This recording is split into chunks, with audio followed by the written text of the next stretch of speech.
Thank you. Good evening, folks. I would like to call this meeting of the Scituate Zoning Board of Appeals to order. The Scituate Zoning Board of Appeals is committed to providing an environment of respect during meetings. We ask all members to interact in a polite manner, even when there is disagreement.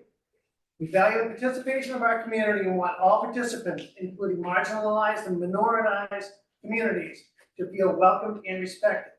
We ask our committee members and all who participate to commit to these standards to support and respect our community.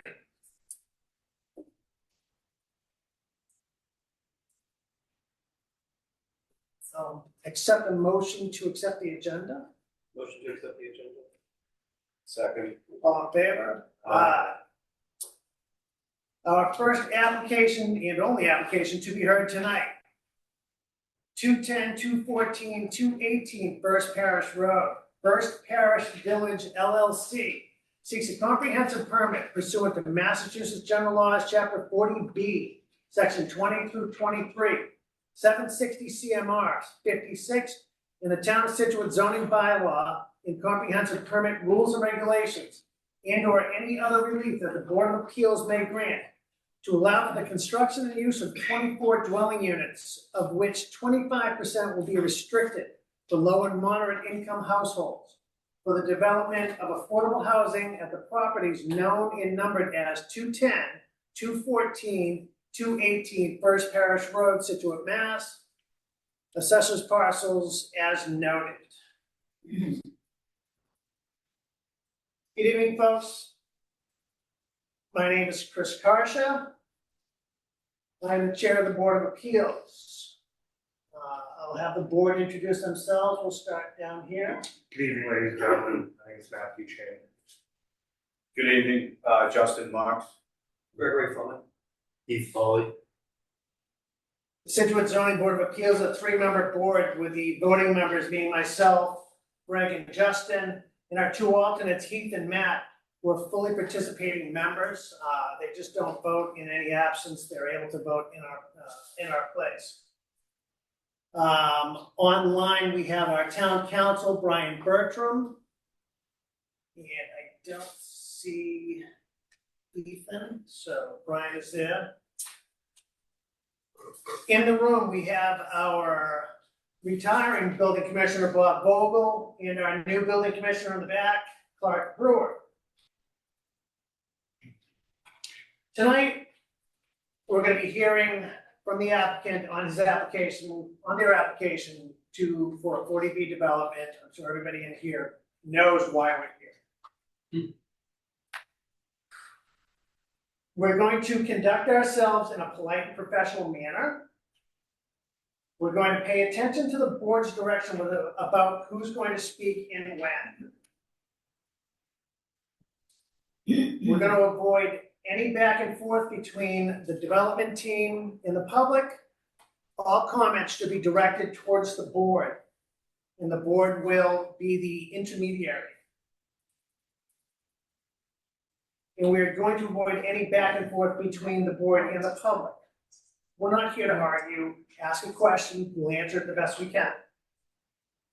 We're going to try and hear every concern that you all have, and we're going to do our best to address those concerns or explain why we're not able to address them. We may not allow everyone to express exactly the same concern. Please pay attention to what everybody is saying and try not to repeat the same sentiment unless it is with new additional details. You don't have an unlimited amount of time. As of the opening of this meeting, we have 180 days to complete and close the public hearing. I don't intend to go beyond 9:30 tonight. These meetings make for long, very detailed presentations. And you go too long, you start forgetting about details, people get tired, people get angry. So let's aim for 9:30. This first meeting is going to be to allow the developer to present the proposed project, a topical presentation of what you are doing here, what you hope to achieve through this hearing. We don't necessarily need to drill down into the details, the minutia, but we do want to hear of every aspect, of the project, and a general description thereof. After their presentation, the members of the board will have an opportunity to ask questions to then any representatives of any other town boards, departments, or committees present or online that have any questions will have an opportunity. And then after that, we should be able to open it up to public comment.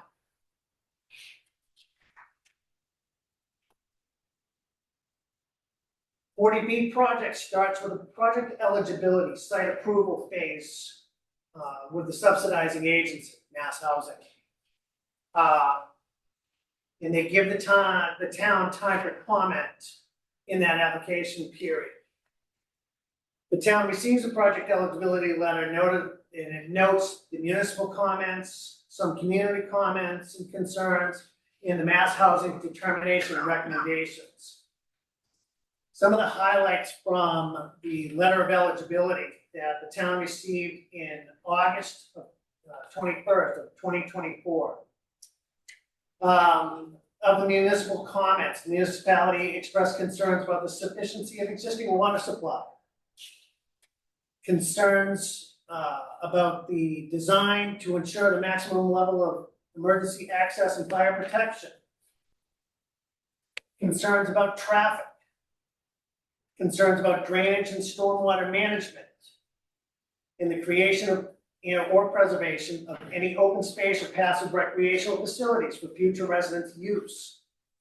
The community comments included the area residents were concerned about the size and scale of the proposed project, about the proposed stormwater management plan, about the water supply and wastewater management at the proposed site, and they expressed concern about additional traffic the project may generate.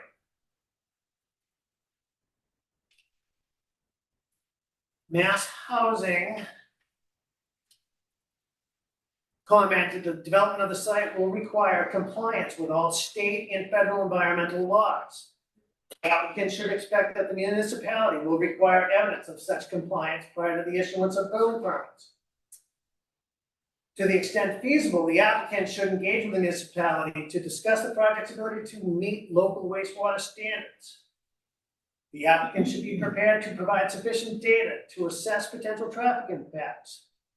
The applicant must comply with Title V regulations. Proposed water use, potential impacts on existing capacity, and appropriate mitigation is information that the applicant should be prepared to provide. And the applicant should be able to explain integrating open space or passive recreational facilities into the project design.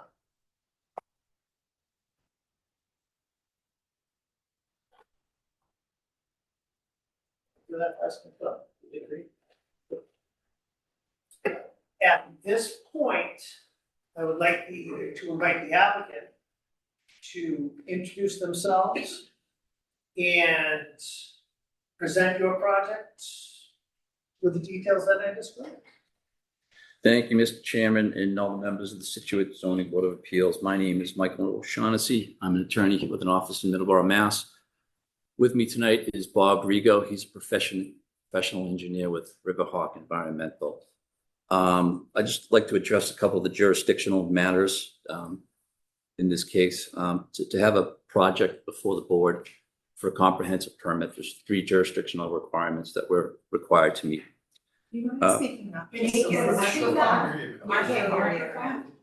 One is we have to be a limited dividend organization. If you see in the application, we provided a copy of the regulatory agreement that we would enter into with Mass Housing to meet that requirement. The second, and the chairman already referenced this, we need a letter of project eligibility. We've received that from Mass Housing in August of 2024. And then we need to have control of the site. In this instance, we have a purchase and sale agreement with the current property owner. Again, a copy of that is in the brief that was submitted. So we satisfy all the jurisdictional requirements to be before you tonight, and you can act on this application. I'm going to ask Bob in a second just to get into the details of the project, but a general overview. is we're proposing 24 units on a 2.54 acre site. We're proposing 4 buildings, 2 will be 8-unit buildings, 2 will be 4-unit buildings. Right now, they're all shown to be on the architectural plans as 2-bedroom units. However, 10% of the units have to be 3 bedrooms. So as we move through this process, you'll probably see an amendment to the plans that show some of the interior of the units being combined to reflect those 3-bedroom units. With that being said, I think it makes sense just to dive right into the project and let Bob take over. Okay. Thank you, Mr. Chair, members of the board. My name is Bob Reed. Can't hear. Sorry, it's tough. I'm I talking know. forward, so Is it's. there a microphone that maybe? Quiet talker. There is no in-room microphone. Yeah, I apologize. Speak opposite. You wanna stand up? Elderly people that, might have hearing issues. Yeah, Space. I'll try it from my seat if I do. Stand up and face us, please. He's gotta face us. He's got.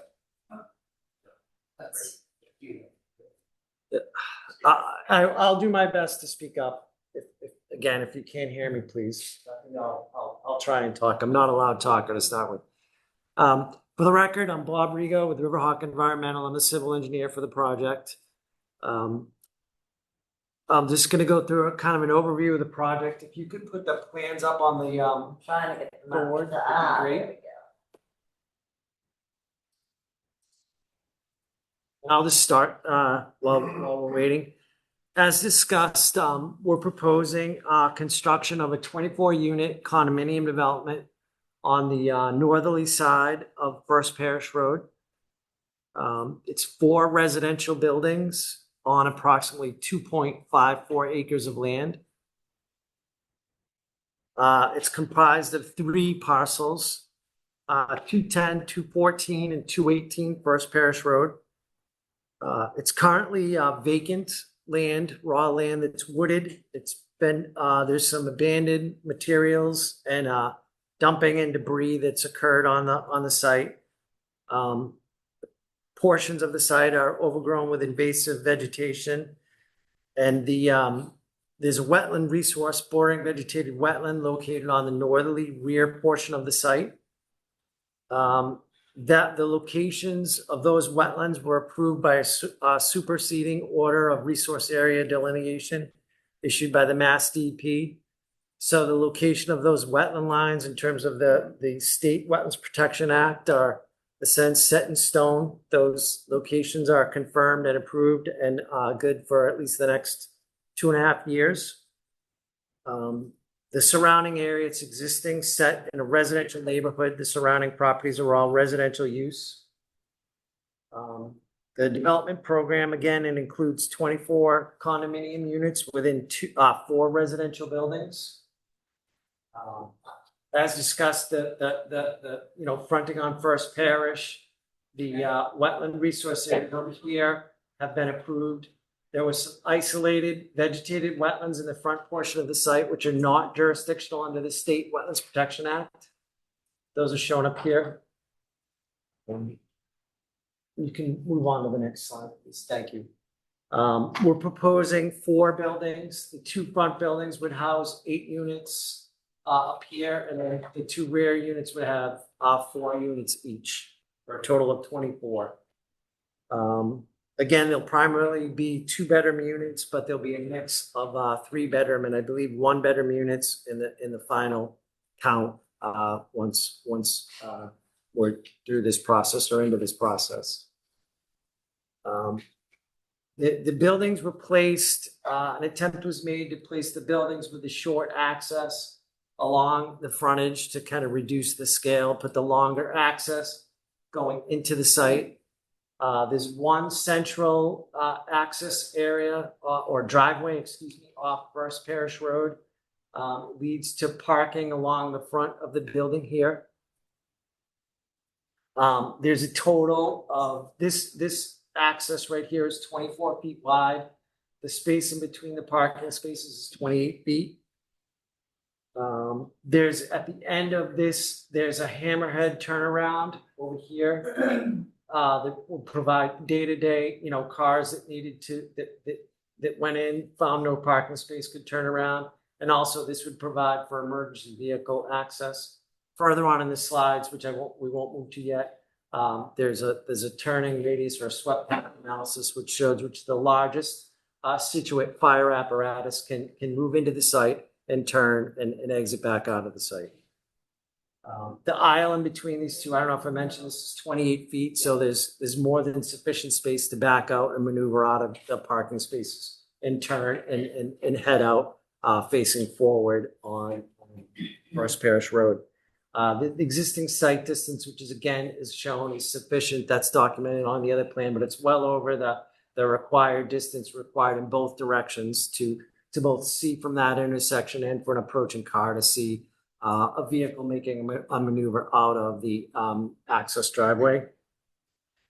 There's 37 spaces shown, 18 on one side and 19 on the other. 2 of those spaces will be designated as handicapped accessible, and there's a 8-foot aisle in between the two, which would be the required van accessible space. So we meet both the state architectural access board and the federal ADA requirements for handicapped accessibility parking. Just an overall thing, we have 37 spaces for 24 units. The International Transportation Engineer's recommendation for a site of this size and this use would be about 30 spaces. So we're over above what's recommended by the International Transportation Engineers. In terms of pedestrian connections, there's a sidewalk around the site. There's entry to the units both on the front and back of the buildings. So there's a sidewalk which encircles the buildings or both buildings, which will allow access from the parking area out to the rear of the building and to the entrance into the units. There is a sidewalk, also an existing sidewalk along the length of First Parish in front of the site.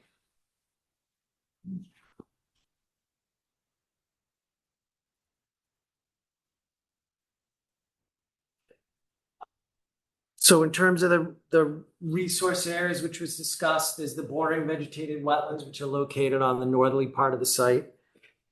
There are no perennial streams within 200 feet of the property.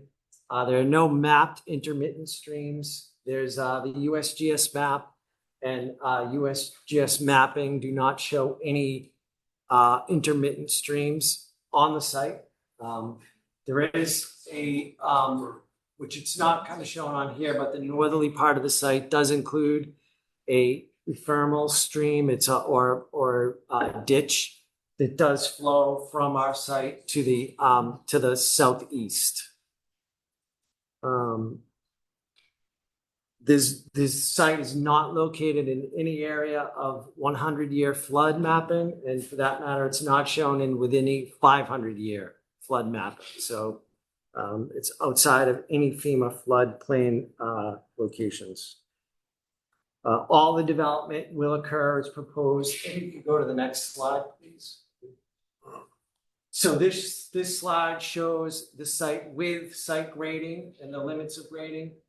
All of the proposed grading is outside of the 100-foot buffer. The closest work to the wetland area is basically going to be a pond area or which will be essentially a dry pond area with a damp bottom.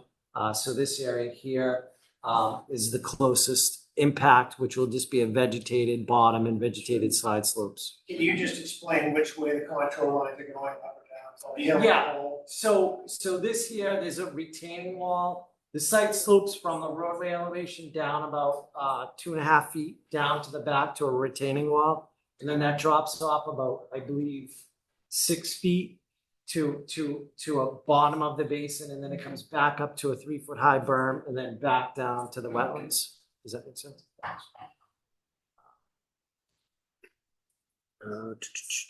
Okay. So again, as mentioned before, we we'll have to file with the Conservation Commission under the local, not under the local bylaw, but under the State Wetlands Protection Act. So there will be conservation filing, and we will be in front of them to discuss this, but they will only be ruling on what's relevant under the State Wetlands Protection Act and not the local bylaw. We have to meet all, Mass DEP regulations, state and federal regulations for this and the stormwater.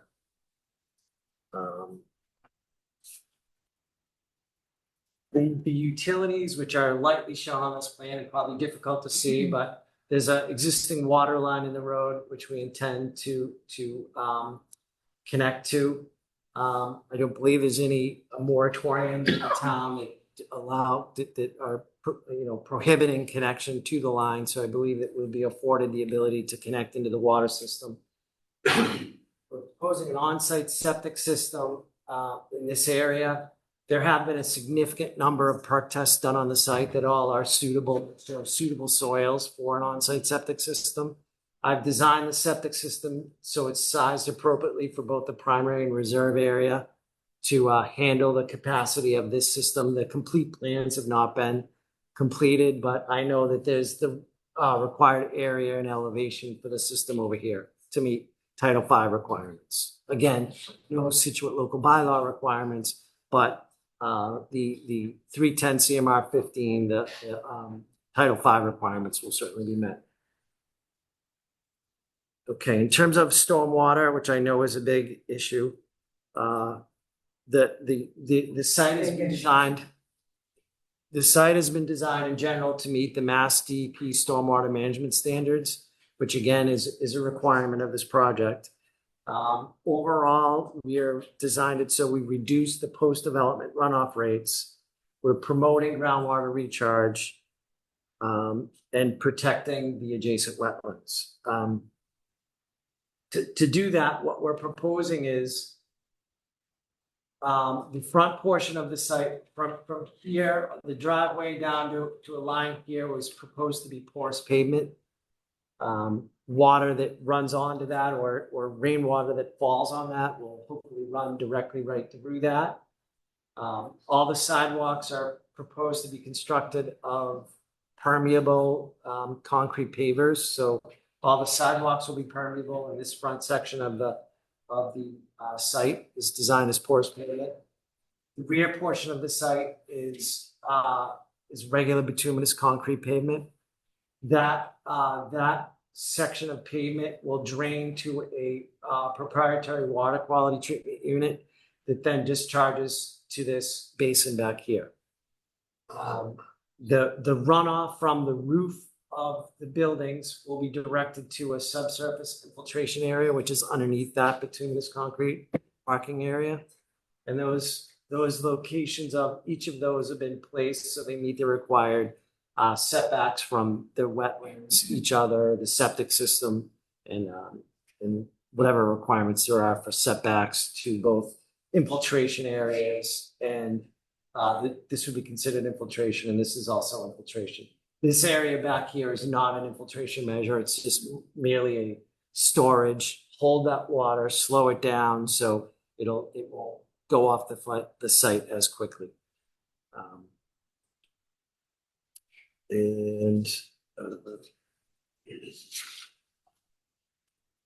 So that's a general overview of how we intend to manage the stormwater. Complete stormwater design calculations have been submitted in a report to the ZBA, and they will be reviewed by a peer reviewer. So all of this stuff that I'm saying will be reviewed by another professional engineer, and we'll have to certainly come to agreement with that we meet all of those requirements of the Mass DEP stormwater management standards.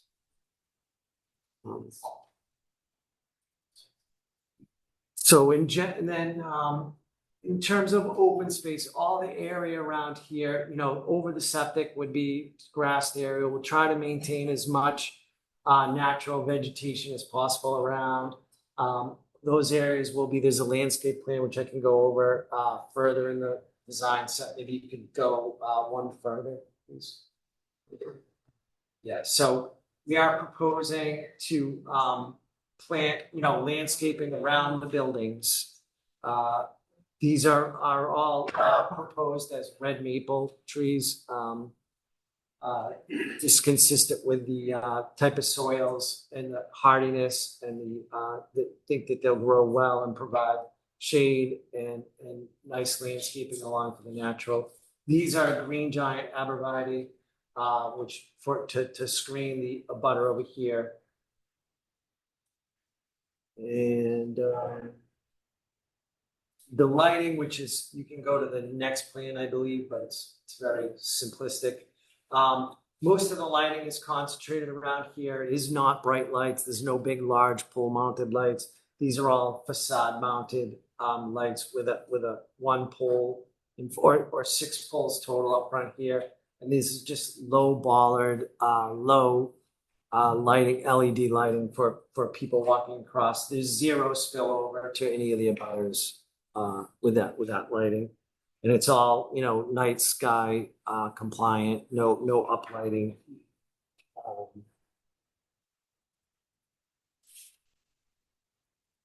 And then I'll talk about them just so they can be presented tonight's the next, you can move on.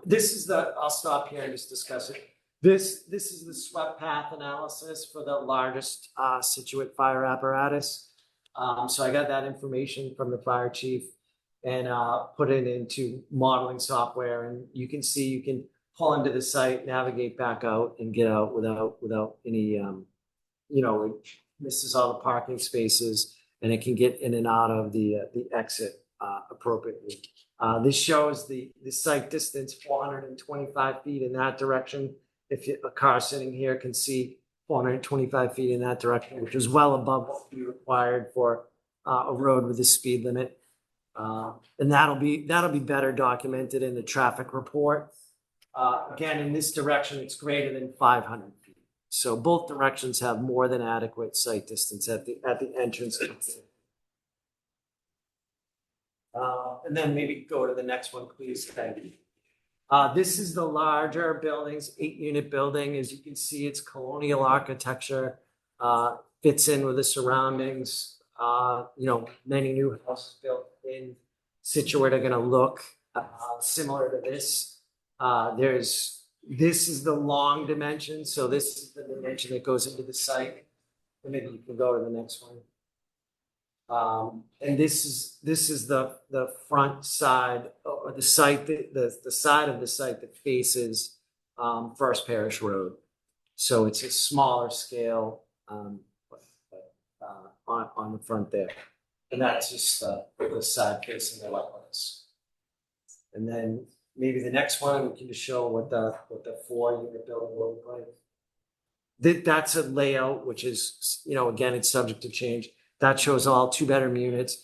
They are all 2-story units, so there'll be two floors for each unit, at least in that preliminary design. And this is the 4-unit building. So that's what you'll see from the parking lot, and the rest will kind of be covered by the other building.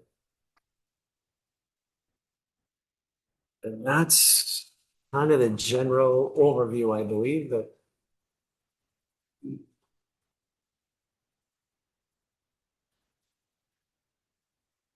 Anything else you want to add to that? at this point, I think I'm good with, I will turn it over to the board for initial comments and questions as far as the board's concerned. Obviously, it's the last time you'll have a chance to ask questions. Still waiting on traffic. Still waiting, exactly. So What's the timeline for that? In terms of reports that are coming, and what's the order of operation? big one you owe us is traffic study. Yeah, you'll have the traffic study by the end of the week for sure, maybe tomorrow or Wednesday at the earliest. And are there other reports or documents that we're waiting on from them? Nothing that will wait. They did a full submittal, everything that they submitted is available to online. It is on the zoning board's webpage, on the town website. Top line, it says 40B, the Village of First Parish 40B. So everything that they presented to us is available there. I recommend everybody if nothing else, read the brief that they included as part of this, application. Matt, anything off the top of your head? No, I mean, I think it's premature for us to make full opinions until we see the full traffic report. Do you know of any of the conclusions or findings of the base Yeah. report, summarize some of those stuff? I could, I've seen a copy of the draft report, which was done by Vanessa and Associates. And there's no, the traffic counts, doesn't put any excess load into the roadway that's excessive. There's no intersection conflicts. It doesn't raise the level of service, I don't believe, at any of the nearby intersections. There's the traffic safety data indicates that there's less than normal traffic accidents at the two nearby intersections that were studied. The site distance out from the site shows that it's more than sufficient in both directions, both for a stopping site distance and for a car parked at the intersection exiting. So it's basically a traffic report that shows no impact from the project, but. What, I'm sorry, I'm not familiar with the process, but when do we get to speak? Because I feel like the time is getting eaten up. Because we only have a We're gonna limited go- amount of time. We're gonna go to 9:30, it is 7:30. Well, there's So- elders here and they don't generally stay out until 9:30, and there's butters here that have been on that property Ma'am, for 50 years, and I would like to have I- them be heard. And there are 3 bus stops Excuse me, that ma'am, that You're go. making this go longer than it needs to. Yeah. Okay, but I feel like you're droning on. There are 3 bus stops. So can you, ma'am, 3 bus you will stops? address us. There is a process to this. 40Bs are a big process. Yeah, I We understand. will- My we property is We will ask you being what impacted by this. the board But will I ask. feel like Ma'am, too much excuse me, time is being Ex- spent on asking him questions. 3 minutes have gone past since we started this, please. Can we please move Can- on so that the abutters can have time? Yes. Let's do that. Justin, you have any questions? Good. Good. Some of the initial responses and concerns from the town included the septic design, the test pit data that we have. Do we have current test pit data, or what is the test pit data that you're using for drainage and stormwater? Yeah, can you move to the existing condition page? Yeah, right there. Please stop. If you go up one. Yep. Okay, so there's all these symbols here. This one.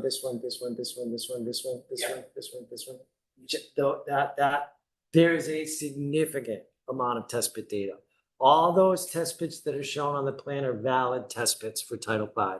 They were all conducted after 1995 in accordance with the Title V regulations. So they are all considered under the state regulations valid test pits.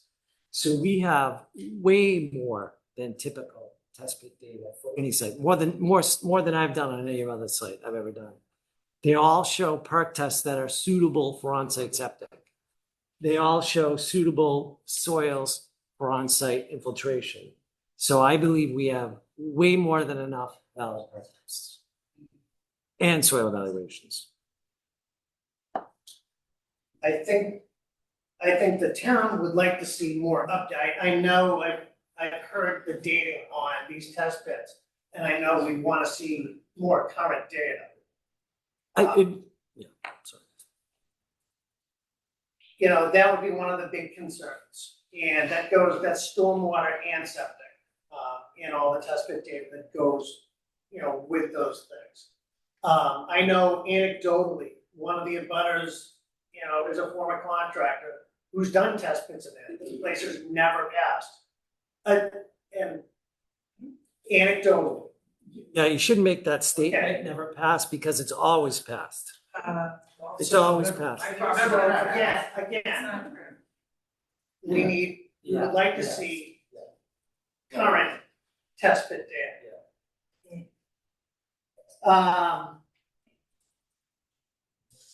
There were concerned, in general, the stormwater management. You've gone through that with the pervious, with the recharge below. You have the retention pit in the back.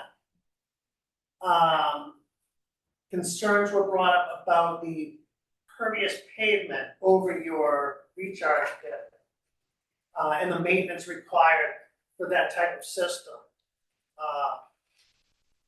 Is that been accounted for in the maintenance on operation? You know, will it be accounted for? It's a high maintenance system that, you know, has a high failure rate, without proper maintenance. So that was another concern that was brought up. Trees. Getting there.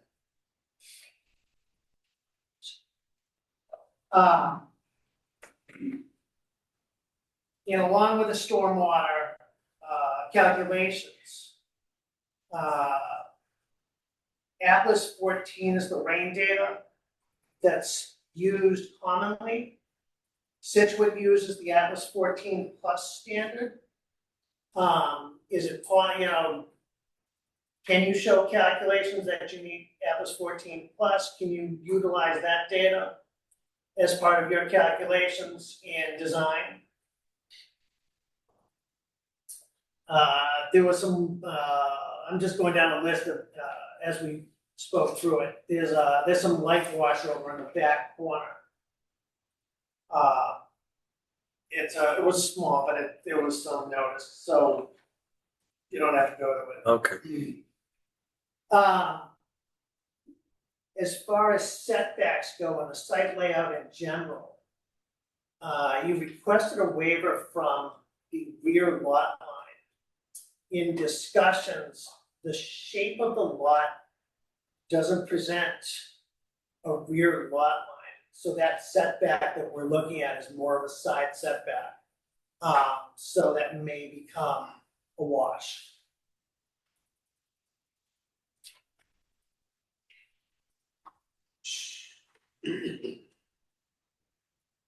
I think that's it for initial comments here. Do I have members of any other town departments that want to make a comment at this time in the room, in the back? Name and address for the record. Karen Joseph, town planner, right down the hall. I have a number of comments. Mr. Karsha has mentioned several right now, but the landscape plan. It's not economically unfeasible for it to be stamped by a landscape architect. So it should be stamped and prepared by a landscape architect because some of the plantings are a little small. You're gonna wanna screen your neighbors either by landscaping or fencing. So that the people who live in this future development stay on site. Test pits, we didn't find any test pit data in the actual submittal. Test pits for the drainage system are really important, especially where you're doing infiltration. So you said you're using porous pavement. It says it's only gonna be vacuumed twice a year. Is that gonna be enough? How long is the system gonna take to fail? Because this is a sensitive system. Front yard setback, I'm not really seeing why it can't meet the 30-foot required setback. You have to redesign the building at your own admission because you need 3-bedroom units. I don't see why it couldn't move back to meet the 30-foot setback. Cut and fill. This is gonna require an awful lot of cut and fill to be brought in here to get above the estimated seasonal high groundwater table. We're waiting for traffic. I'd be interested to, when the fire department comments on the emergency access. The planning board will have far more comments after we see the peer review. But we're deeply concerned about the landscaping and drainage and stormwater. Thank you very much. Thank you. Alright. Do we- Pete? Do we have any other town departments online? Bruce is here. He doesn't have, he's not raising his hand, I don't know whether that means he doesn't want to speak or. Yeah, Mr. Kershaw, you have no virtual hands raised. You can move on. Thank you, Sal. Bob, any initial comments from you in the building department? No, I think you touched on pretty much everything we've discussed prior to this meeting tonight. And as Joseph has also reinforced some of that. I don't have anything outside that list. Clark, did you have anything? Yeah, just briefly, echoing what Ms. Joseph said, Clark Brewer, down the hall, the building department. There doesn't seem to be any effort for mitigation to the direct abutters, which Ms. Joseph said would be screening, trees, fencing, those kinds of things that, yeah, it would be critical for this dense a site, this many people, to keep them from going into the neighbor's yard. I mean, the buildings being jammed right up to the front of the property line is shocking for the neighborhood. I think to imagine buildings 20 feet from the property. So Ms. Joseph's suggestion that if they can be moved back, that would be an effort to make a mitigation to the impact of the applicant's project. And where we have a peer review consultant that's coming to thoroughly review the engineering and provide the board with feedback to follow up with the applicant. That is coming. We don't have it yet. That's the technical part of what the town does to understand the project from a technical perspective and then provide feedback to steer it to minimize the mitigation and impact of the project. Those are the only comments I have. Oh, one more. If it's possible to change the project from sales, condo sales, to rentals, that it does have some benefits in terms of the town's SHI, the subsidized housing unit. I'd leave that for a later date for council to work out. Thank you. As far as front yard setback goes, the town of Scituate has a 30-foot front yard setback, and it's one of those, I call it holy ground numbers. I know there's a house 2 down from where you are that's 3 feet from the front setback. But very rarely do we allow a variance, a change to that front yard setback. And I think if there's one thing, that I push is that 30-foot front yard. This is a very scenic street. With older houses, this is not an unattractive building, but let's help it blend into the neighborhood. And push it back a little further along with the other houses. That's my only other comment. Right now, I'd like to open up to public comment.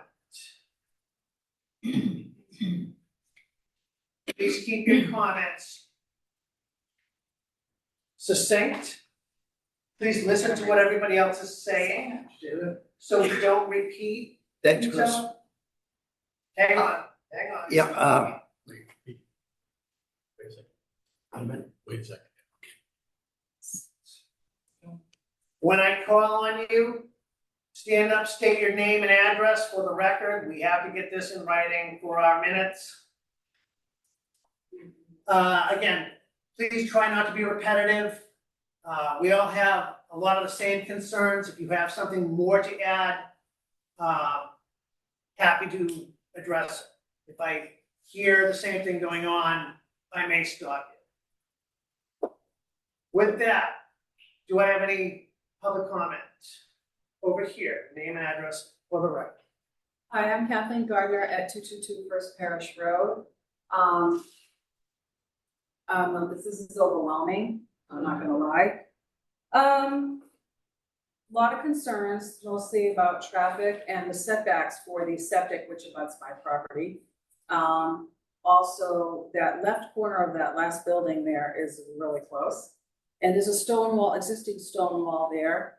I would suggest too, more trees on that left corner, that little triangle where you have the leaching field. And I'd also have concerns about the setbacks for that and the septic system for 24 units, 3 of which are, or 10%, which are 3-bedroom units. Also a fence. I would appreciate a fence because I do not want possibly 48 people or more climbing that stone wall and walking dogs or whatever, trespassing onto my property, and me being held liable if they trip over a tree stump. That being said, those are my concerns as far as the aesthetic and the security of my property, and also the setback of, in the drainage and everything of the leaching field and the septic. Is that big enough for all those units? Obviously, they've done their homework. This is all new to me. The other thing, I have some serious concerns about and I know it's all regulated, it's all laws and all that, but when you have a 3-bedroom unit, how many cars do you think are eventually gonna be for that family? So you have 24 units, 2 people, let's say 2 people, without even counting the bedrooms. 48 people living there with 37 or 36 car spaces. So my point being, I'm elderly, I buy one of these units and I break my hip. My husband and I are living there and we both have 2 cars. And I need PT to come to my house and take care of me. Where do they park? Is there any visitors parking, or do they park across the street on First Parish at Nathan's front lawn? But I mean, I'm being facetious, but I'm also being very concerned. The traffic on First Parish Road is 35 miles per hour. I just asked somebody in DPW the other day to get another street sign, speed limit sign, from the common down to the garage, O'Brien's, on both sides, because it's like a speedway, especially since they So paved it. fast. And now we're gonna have more traffic, less parking for all those people, and I don't know who the realtor is gonna be, but I hope they disclose that to the owner, that you only get 1.5 parking spaces. What do? Buy one of those little tiny cars, the clown cars, and you park 2 in one lot? I mean, seriously, this is absolutely too much. Yeah. It's too big, it's too much.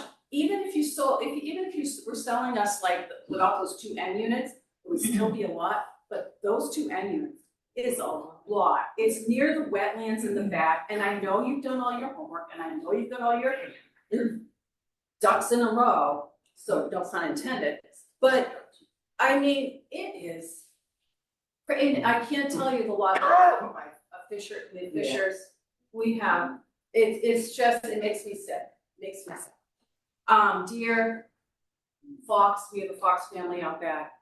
I'm at 2.5, almost just under 2.5 acres behind that property on that left-hand angle that you see there. And that little angle and that piece of pie on First Parish Road, it's soaking wet, it's all wet. I broke my ankle on April 25th, 2 years ago. I was out burning brush, it was a beautiful day, and I hadn't walked my property in a long time. So I walked along that back stone wall, all right? Mine's dry as can be in April. There's no water on my side. And all I could see were pools of water on that property. I have pictures, not that they're gonna do any good because this is a 40B. And 40Bs have a lot of power. And I found out the other day on a ballot, a state ballot years ago, that law was trying to be repealed and that ballot vote failed. Somebody needs to bring that back to the ballot. Anyhow, I would appreciate fencing, I would appreciate more greenery over near that leaching field. And I'm sorry, I'm taking up too much time, I'm getting too emotional. And yeah, our land won't really perk. I have a sump pump, I get it, but I have no standing water as of this moment, and never have on that line right there, on that side. So a lot of fill is going in because they sit way below the stone wall, so do I. Mine's all lawn. I'm not saying it doesn't get wet in the winter, you got your snow melt. But anyhow, I'm taking up too much time, I digress, but that is a big chunk of boundary right there. That is my property, and it's disturbing. We're gonna sit within no. Thank you. Thank you. Pete. Thanks, Chris. I'm Pete Spencer. I've been in the construction business in Scituate 61 years. I've seen all the scenarios there are. But I want to start by saying I just heard that there's no streams or brooks on that property. I welcome anybody. I'll show them where it is. There's a brook behind my house. It's 8 feet wide and about 3 feet deep. What that lot does is that lot is a retention area. You go over to Elm Street, see those beautiful houses on Beach Plum Lane. In front of every one of those houses is a retention pond. That's what this lot is. Every house on First Parish Road, as you go up from 180 to Lawson Common, it all pitches backwards into those woods. Down Beaver Dam Road, Washington Lane, Jefferson Lane, and all the other houses on Beaver Dam Road, they pitch into that land, topography of that land pitches it down, and there's a skating pond there. Years ago, it's grown up now, but years ago, you could have a professional hockey game in there, and that water stays there. When it gets to a certain point, it goes into the trench 3 feet behind my house now. And I didn't see that on the plan either, but I might have missed it. But it drains down, drains behind one of my neighbors and under my driveway, and it overflows and floods one of my neighbor's yards constantly when we have a bad storm. I have a boat, a dinghy in my backyard that I floated a couple of years ago in that area. I didn't go too far in it, but I put it in. But that area, and I've been involved in the excavation part of that years ago. And we go to do a perk test. One time the Board of Health said, I'm not even going to show up. Too wet. We ended up, that's it. If you look both sides of that property, there's an elevated system on one side and there's an elevated system on the other. When you do an elevated system, you got to be 4 feet above the water table. So just think about, even if they got a variance of 3 feet, the water table is only down probably 2 feet or less. One of the other neighbors, I don't know if the gentleman's here or not, but he has what they call a drip system, which is ground level. If that overflows and gets on his property, it's like Scituate Harbor, filling it in with stone. He's in trouble. Too much water on that property. That's all there is to it. And they won't take care of it. The Brooks won't take care of it. Trees. Taking up enough of your time, but I could go on and on and on the property, but it's a retention pond. That's what it's doing right now. Can you just repeat name and address? 190 rear First Parish. I could hear. Name and address. Paul Spencer, 190 First Parish Road. Thanks, sir. Rear, he's rear. Rear, 190 rear First Parish Road. Can I go on the heels of him? Is that possible? I'll be real quick, I'm not gonna. Hey, thank you. So, I have been in Scituate since. Name and address? Name Oh, and I'm address. sorry, 190, Name? he's rear. We share a driveway. Name? Oh, Amanda Duphilly, Duphioi. We have lived in Scituate since 2013. We put a lot of work into our house. It's an old farmhouse.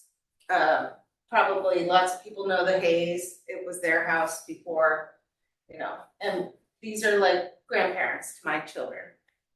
We put a lot of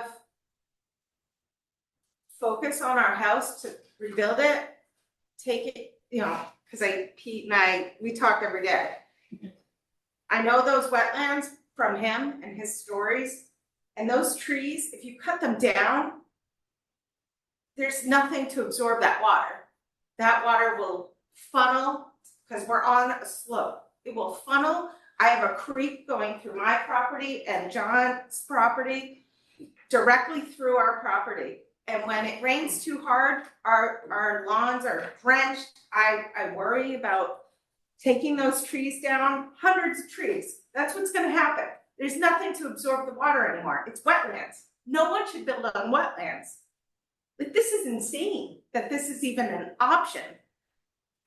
So my stone basement, my 1849 farmhouse that we had put so much money into, because we're on a slope, everything is gonna get flooded.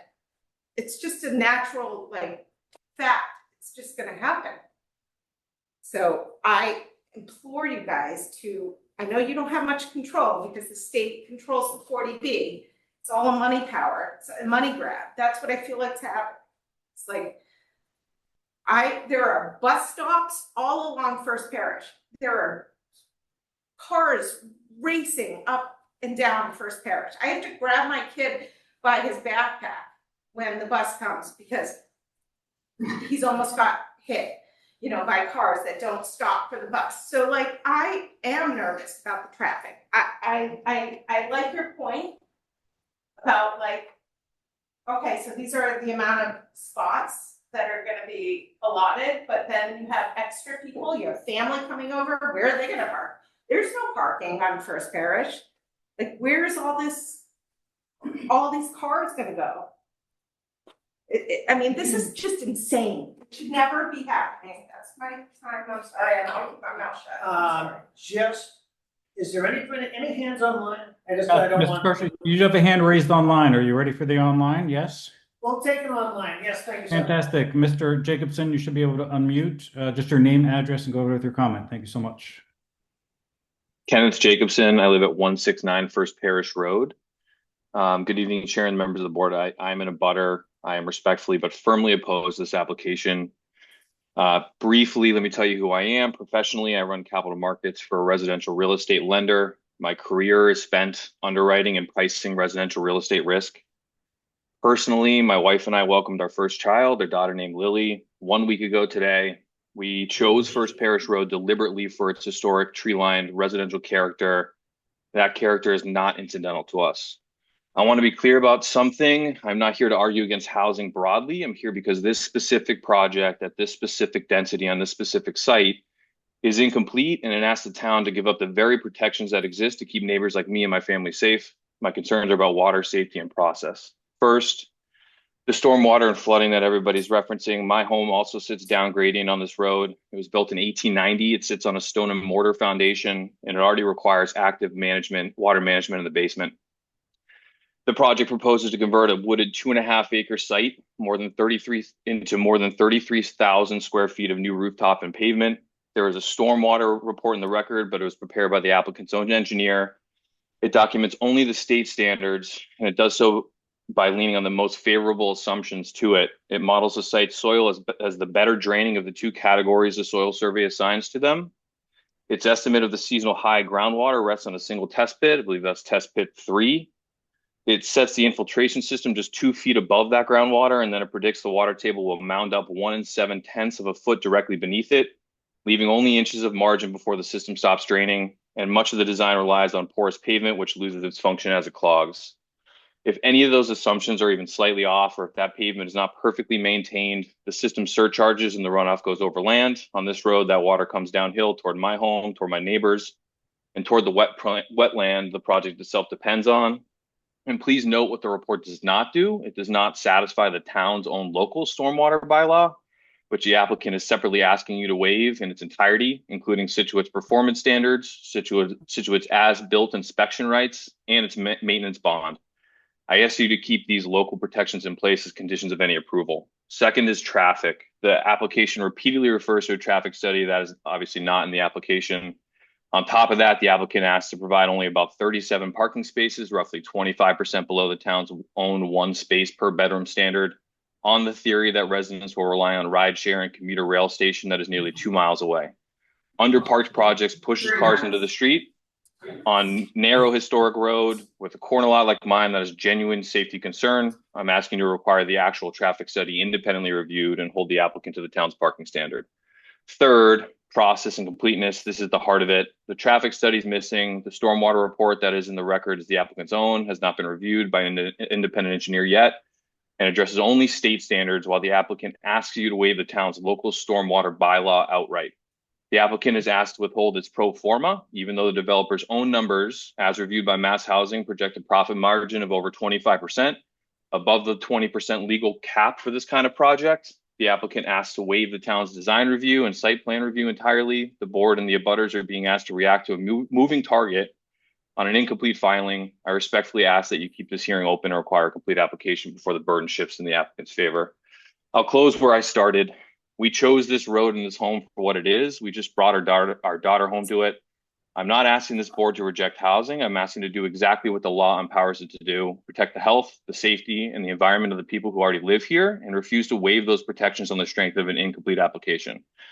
I ask you to deny this application as submitted, or at minimum, to continue the hearing to require an independent review of the stormwater analysis, the actual traffic study, the full pro forma, and a significantly updated and improved plan before going any further. Thank you for your time and for your service to our town.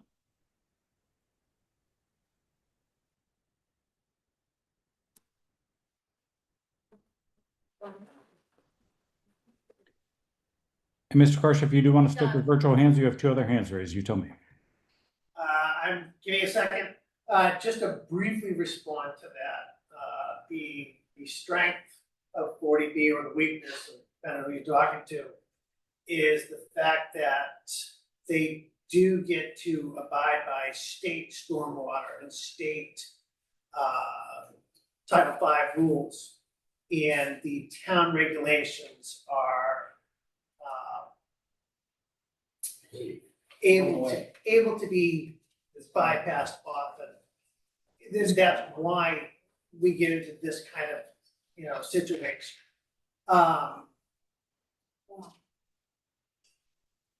That being said, Seth, I'll take one more online.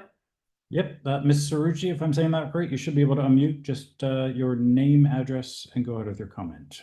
If you don't know how to unmute, I'm going to ask you to do it right there.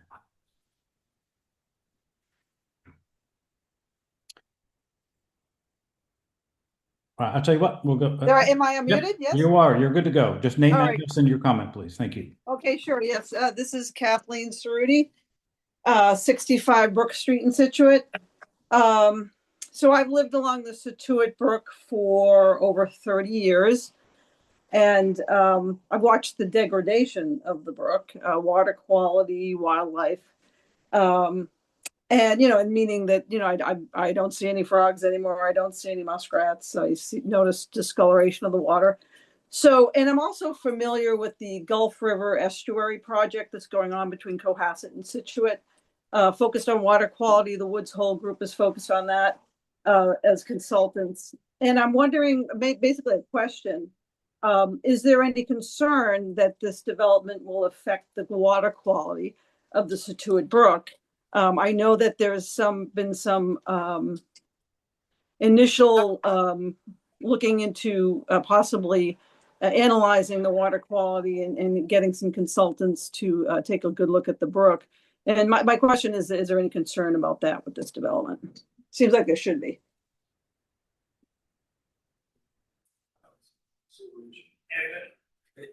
I guess the short answer would be no. The system will be, the stormwater management system will be designed in accordance with the DP standards, which requires 80% removal of the total suspended solids and, thereby treatment of the water quality part of discharge. Most of the measures that are proposed for this site, especially for the smaller day-to-day storms, like storms under a 10-year large storm, are infiltrated on site. So there's no movement of the stormwater from the site off site. It's infiltrated into the ground. We tried to manage the stormwater where it was created and not in one big pond area. In terms of the septic, as discussed, the soils are relatively tight, but do provide for a proper infiltration for the septic. So that provides for a good filter for the septic. So as much as any septic would, it will be treated, the groundwater will be treated prior to infiltration.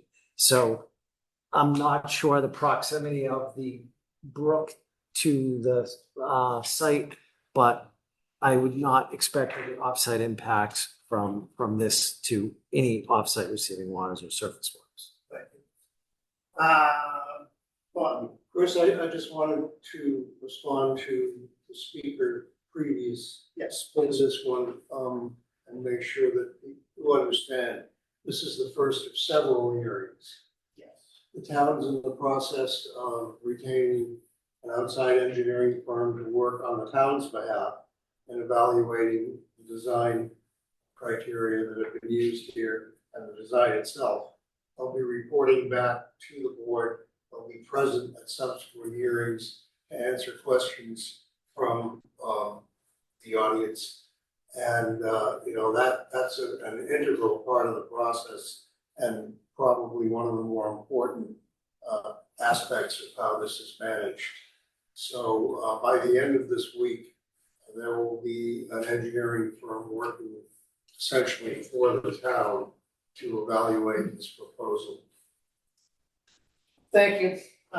Yes, I completely missed. I have a hand and a hat right there. Yep. John Chesia, I'm at 215 First Parish Road, which is directly across from the site. Another abutter in the back would be my sister-in-law Susan, my nephew Rich. Pretty much we got them surrounded here.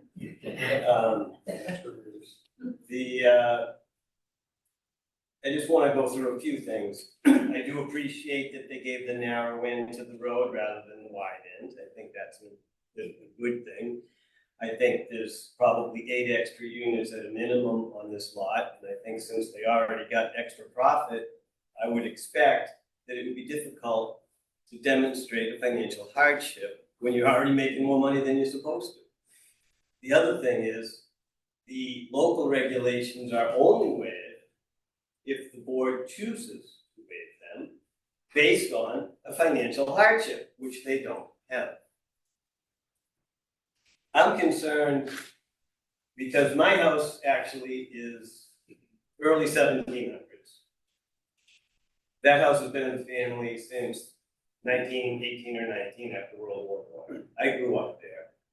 When I wasn't living there, I was living up the street and playing in the pond, which is right next to the property line at that corner of the building there where we had the hockey rink where you could skate. It was a former cranberry bog. My father grew up in that house, and he gave a pretty good description of what the land is like. And Mr. Spencer has a pretty good idea too, and I can tell you how many holes, I can't tell you how many holes I have dug in my yard or up the street. It is hard pan underneath. If you look at the soils and you look at the soils report online, dense glacial till. They listed it as sandy loam. Sandy loam is a nationwide characteristic. Dense glacial till has less permeability for stormwater and wastewater than a standard sandy loam. By the way, I happen to also be a professional registered engineer. I will be providing some information in a letter that reviews the stormwater myself for my interest and my sister-in-law and nephew's interest. Having grown up on First Parish Road with a house that is close to the street, it's loud. That setback's critical. It is loud. Middle of the night, there's a fire station down the street. You hear the sirens, you see the lights, all that flashing, all that noise. You need to screen it. I had some bigger trees in front. Trouble is, my house, because it was built when it was a dirt road and it was close to the street, you can't put much for trees in front of it. I started building a little bit of a stone wall to kind of knock down some of the noise. But some of us may have driven down Hadley Road after Toll Brothers built and seen what it looks like with the lights. I'm a little concerned about that. I would like it screened. I would like it set back so that the lights aren't shining into my house. Megan, who lives next door, at least has a hedge, but the house sits a little higher. But I got really nothing because there isn't much room to put anything there. The wires come across, you can't put the trees really blocking right there. I have planted some bushes recently, but anyway. Lights, noise, those are important. I'm going to talk about stormwater in a letter, but I do think that if you have water on the ground now, it's not that easy to infiltrate. And if you go by there in the spring, there's water on the ground the whole front. It's all there. That's why there's all those local wetlands. All those local wetlands are holes. The holes filled with water, groundwater as well as the rainwater. Nothing really flows off of there because it's all trapped within the site in these depressions that are all over it. Secondly, the way water does drain is it flows towards the back. There's a ditch with a berm between the ditch and the site. It doesn't flow, like, they just show a line that says it goes to the wetlands, boom, it disappears, it's at the wetlands. The wetlands goes in different directions. Some goes to a pond, some goes to a ditch, ultimately. Unfortunately for Andy sitting in the front row, there it goes right into his shed, basically, because it drains through the ditch right in the back corner of his property. None of that's on the plans. It's like this thing is in a vacuum, it doesn't tie into the land around it. You need to show how everything fits. Where are the driveways across the street? My driveways, Megan's driveways. How does that relate to their road? Wouldn't that be something of interest you'd want to know? Wouldn't a traffic engineer kind of want to know how everything else lines up? How it all sits? I think those are features that have been missing. Another thing, this is how bad this submission is. The buildings don't fit. Look at the buildings. Scale them. There's a front and back porch. The front and back porch is going to hit the other building behind and stick even closer to 20 feet to the front. They don't show those, but they're on the architecturals. To get to the back, you got to walk all the way around outside. There's no internal connection. That's crazy. I think the buildings don't look bad, but they don't function the way they do. You don't want everybody to go from the parking lot in the winter, walk all the way around the back to get in your door. Does that make any sense? Anyway, like I said, I'm a civil engineer. I'm going to submit some comments. Hopefully you would send them to your peer reviewer as well for them to look at. I do stormwater for a living. I've done it for over 30 years. I work on projects all over the place. I've reviewed for Nantucket, for Weston, big, places. I go to court all the time on that, work with lawyers on the same thing. So I have a pretty good sense of what is and is not allowed. And I would be happy to help some of my comments at a later date. I'll do it in writing so you have a record. What about beavers? Beavers sometimes in the spring are definitely. Thank you.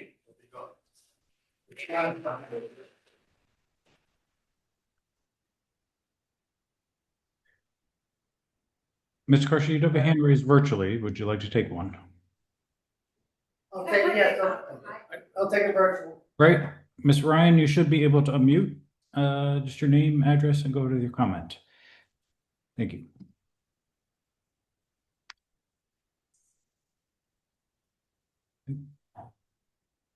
Ms. Ryan, you should be able to speak now. Go ahead. Just your name, address, and your comment.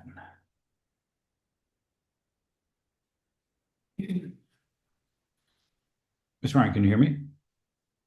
Mr. Carson will work on Ms. Ryan. Ms. Ryan, if you have your comment, you can raise your hand again.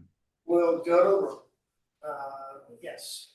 Lisa Rochella, 52 Elm Street. I just want the record to reflect from the minutes, there's approximately 35-40 residents in person at this hearing, not counting those who are on Zoom. I would also mention I live at 52 Elm, next behind John, and my house was built in 1997. All the engineers, all the perk tests, everything was signed off. And first rainstorm, our basement floor heaved. And we had to pay for a brand new, repouring of the whole foundation of basement floor. Fast forward 10 years later, still water issues in the basement, and had to invest a lot of money for a French drain. Thank you. Right here in front. You go, Andy. Andy Mills, 202 First Parish Road. Can we see the existing? So the brook that many have mentioned, first I want to echo the concerns of the board and all my neighbors. I don't want to be redundant, but the brook that's shown is on the back property that runs from that property onto my property. My property is the one that Chris mentioned that was 3 feet from the road. It's right behind Miss Ryan's name there. That brook runs down from the north, down south towards the 188 First Parish Road. That floods now onto my property from this property. There's no mention of that brook on this map. Any data that's being presented is inadequate until that brook is shown and what's going to happen downstream from that brook. My property is backed up to this wetlands, And I have great concerns, and I've submitted a letter in regards to that as well. And I'll be submitting a second letter with more concerns. Thank you. Thank you. Mr. Karsh, I do have Miss Ryan back if you want to do a virtual. If she's ready, and then I'll do you next. Miss Ryan, you should be able to unmute. Yep, good. You're just your name, address, go ahead with your comment. Thank you.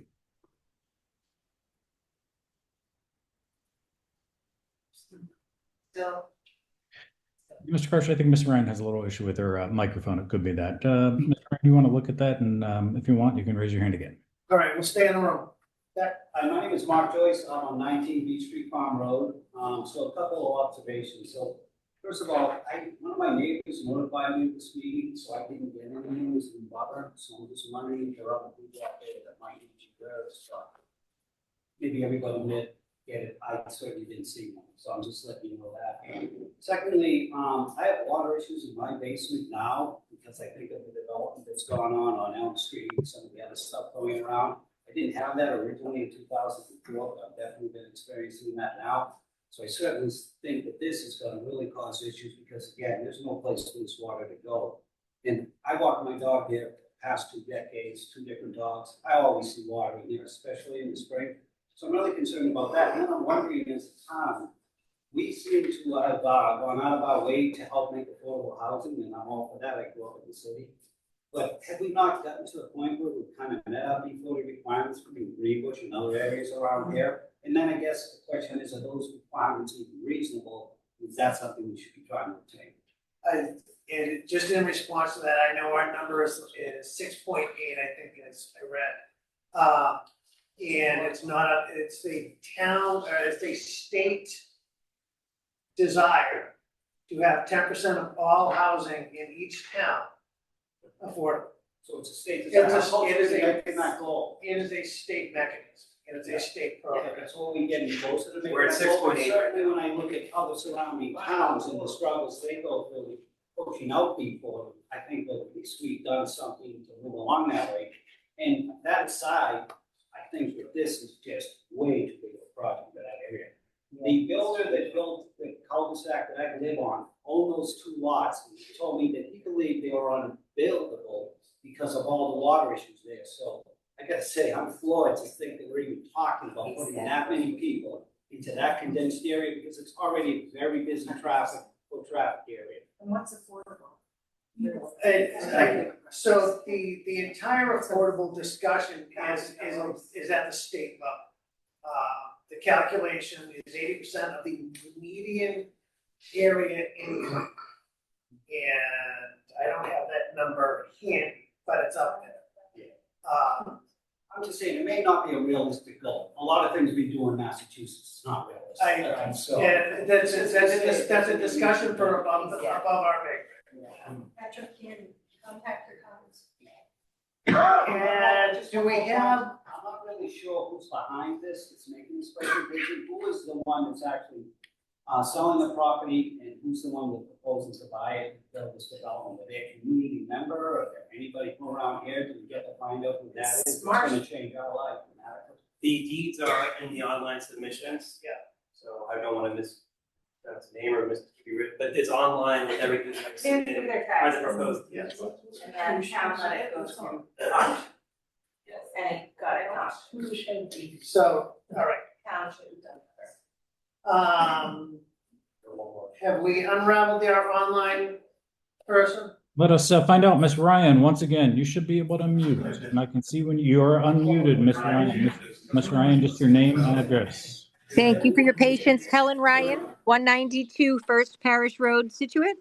I just wanted to say that I share and completely emphasize the previous speaker's concerns for stormwater runoff and the flooding impacts on the adjacent properties. And as well, the stream is behind our property too. I also wanted to comment on the impacts on the wildlife habitat that live within that shrub swamp. And just want to again emphasize the previous caller's concerns.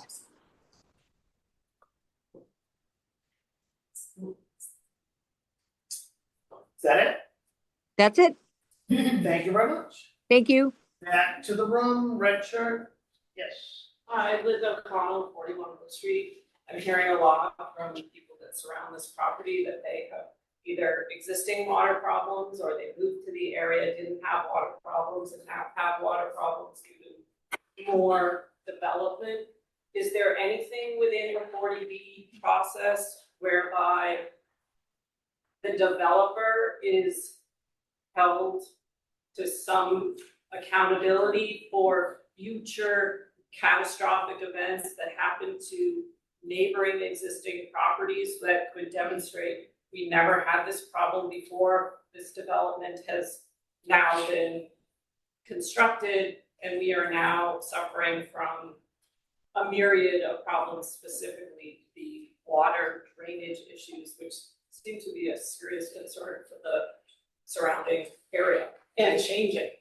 After it's sold though, right? You mean like after they develop it and then once it's sold, is there any repercussions? Is there anything within this process whereby all of these people that have these, what seem like valid concerns for the future within the context of this submission, are they held to any accountability? Is there anything where these people will have recourse with the developer for having had this pass through? Do you have something for that? I think that is a very fact-specific question. Right. If you would have to get into a lot of different groups, and you would have nothing against, you would have, in theory, if you did, you would have it against the current owner of the property. You would not be able to go all the way back to the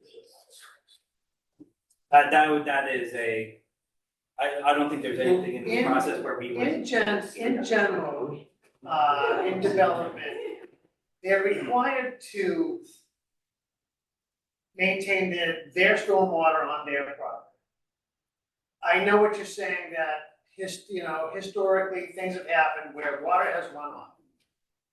I have never heard of anybody being able to go after a developer years down the road and say, your water's coming back on my property. Well, do you? Building on wetlands though is not a normal thing.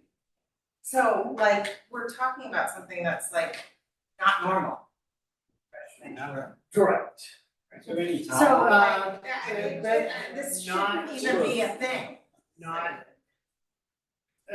It's Building a huge property on wetlands where you're talking to Pete Spencer, who's saying that he skated Thank you. on a pond Yes. in that property. Like, Do you have anything on stormwater? They're required to maintain their own stormwater on their property for the building permit, things like that. Correct. But beyond that, years later, there's never been. No, you certainly have recourse to present owner if you feel that's suitable. You don't have recourse to the builder. Once this goes through the process of review by the state DEP, whose restrictions frankly are not as strict as the towns. And, that's right. an unfortunate situation that. You know that the simply town is part doesn't of- want this. Part of the legislation that created the 40B program, that's the way it works. And again, our engineer is gonna review these, and if there's serious reservations come out of that review, they'll certainly be discussed, and if they are serious, they'll be brought to the attention of the state DEP, and we'll look for a change perhaps in their approval. But that's kind of the line we have to see how that works. I'm gonna go to the back of the room first. Hi, I'm Amy Chesia, and I live adjacent to Sue Chesia and kind of a compound there. I am on the, it's 209 Beaver Dam Road, but my frontage is actually on First Parish. So I own a property of about 3 1/3 acres that runs between Beaver Dam and First Parish. Years ago, I noticed a lot of water running through my property, and I asked the town for a tax abatement, which they gave me. So they admitted that there was indeed a lot of water on that property. And this wasn't even adjacent to the pond. When I built my home there, I was told there was a natural spring in that pond that was probably overgrown, that it may have been a cranberry bog at one time. So we're talking about a really natural environment that sustains a lot of wildlife. Every day this spring, I've sat at that pond and seen the ducks and the birds, and the foxes, and everything you can imagine. What's gonna happen to those? What's gonna happen to those animals? Not only that, am I gonna sit at that pond and look at the top of that building across the pond from me? That's really gonna aggravate me and affect my life immensely. And by the way, my property did not perk. And that's part of the reason why the Chessies, who I inherited the land from, arranged for my frontage to be on First Parish, but my right of way was on their property so that I could access the town septic. So I have a septic run that goes out to 209. But my property did not pass. And would not pass because of the wetlands on that property. And I do not want to see anything happen to that wetlands. Check online, then I'll come back to you. Anybody online? So, Mr. Karsha, you have no virtual hands raised. very good, go ahead. Andy Mills, 202 First Parish Road. I just want to add a couple of things that we're talking about the stormwater. The engineer said he was hopeful that this was going to work as designed. I'm not as hopeful. This stormwater, and one of the boards back in the back said that what's going to happen when this fails? So we're going to be forced to sue the owners of these properties down the line when the design now fails because it wasn't designed properly, because all this property is wet. And I don't want to be redundant, but this property in entirety floods, not just isolated areas, the entire area. My family's been on this property for over 70 years, and we've seen it flood entirely. So. Go ahead. Kathleen Gardner, 222 First Parish Road, sorry again, I apologize. So recourse. So these people are with good intentions, are going to buy a new townhouse, whatever they're called, condos. And 5 years in, they're realizing that they have cracks, that there's lots of water, the neighbors are being flooded out, or what have you, okay? And we have friends that live at the sanctuary, which we sarcastically call the sanctuary, because they are already seeing structural damage to their units. That was built on marsh and raised way up, if not a little bit higher than Route 3A. So I buy a new condo on First Parish Road, and this is great, I don't have to do any repairs, it's awesome. And I was thinking, so, and we're flooding the neighbor's property, how do we have any recourse? If their septic fails, it's right next to my property. If their leaching field, how often is the septic gonna come from that property? Who's gonna, the HOA gonna take care of that? I mean, and if, I don't know if anybody's familiar with dealing with HOAs, it's fun. My daughter's dealing with it in another town, it's horrible. Anyhow, lots of concerns. And this 1995, what's it called, a PIC? Test, PIC data, or PERC data? Percolation test. 1995, 31 years ago? Seriously? I'm just talking, okay, I heard a quote last week, common sense. Not much of it, it's not very common. Can I add this? Okay. A couple things about the percolation test, so PERC data. So anything after 1995 is considered valid. All the PERC tests were conducted after 1995, not in 1995. There's some, I think, as recent as 2016. There was some in 2012. They've there's, I don't know how many are on there, but 19 or something. And they've been done historically over time since 1995. I'm unsure of the dates, I'd have to look. All that PERC data and soil evaluation data was presented in the plan set. So it's one of the sheets in the plan set that I believe is included online. which shows all of the perk tests conducted on the site, which were numerous. I'm just gonna, and I'll. But, I'm sorry, in response to that, common sense wise, if I wanted to buy that property at auction, I know I cannot have a house built for my daughter because that property would not perk as a single family home, period. But the 40B state law allows that same house, as long as you have low income housing in that project, oh, it's okay. Structurally and practically, and for the good of the buyers that have not gonna have any idea about this. It's not right, and I know you guys, I understand, you guys are going by the letter of the law, the 40B law. I'm saying that as a homeowner that would like to buy a piece of property, no, it's too wet, I can't build that house. Okay, well, it's always been denied, it always has been, yes. And now all of a sudden, somebody screams 40B, and they get to build there? I'm telling you, people pay attention to questions on the ballot every time at a state election. Because there's a lot of stuff that we could have repealed this back in the day. I can't remember what year it was, I just read it to you. I don't think anybody in the room disagrees. I know, I'm just saying, but it's just frustrating. It's that fight against 40B.